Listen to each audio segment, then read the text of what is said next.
The Lord be with you. And with your spirit. A reading from the Holy Gospel according to Luke. Glory to you, Lord. When the time arrived for Elizabeth to have her child, she gave birth to a son.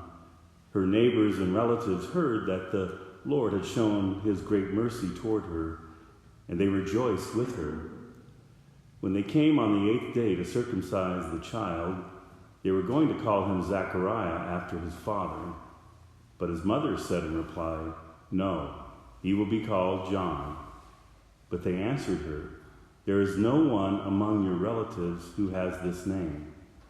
So they made signs, asking his father what he wished him to be called. He asked for a tablet and wrote, "John is his name."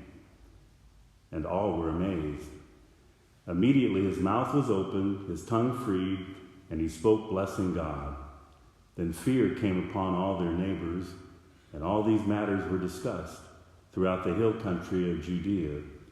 All who heard these things took them to heart, saying, "What then will this child be?" For surely the hand of the Lord was with him. The Gospel of the Lord. Praise to you, Lord Jesus Christ.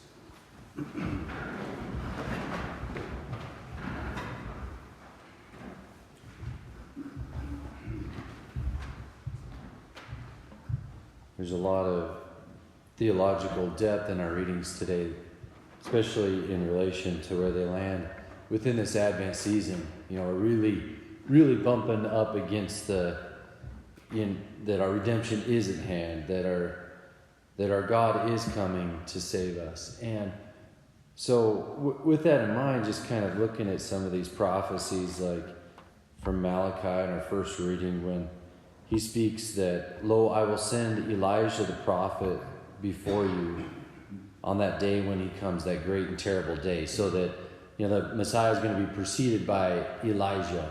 And then here we have the naming of John the Baptist, who, as our Lord says, if you're willing to believe, he is Elijah. So there's a lot there. And I think when we run into things like this, there's just like a lot of reverence. Because they aren't the event in and of itself. They're prophecies. They portray something that's going to happen in some way, shape, or form. So even at the end of the gospel, when it says, "What then will this child be?" You know, so it isn't just obvious right there when John is born that things are moving right away. And so there's just kind of a reverence that we appreciate the sign, and we just can continue to move forward in faith. Maybe that's kind of obvious, I don't know. But even our Lord, when Jesus was born, it wasn't just like, bam, everything's different, things are saved. There's time, there's progression, there's faith. And so you can kind of see it, you don't know maybe what to do with, so you reverence it. That I bring that up because I think we see that in our own lives as well. That something will happen like, okay, there's a great significance here, I don't know what to do with it.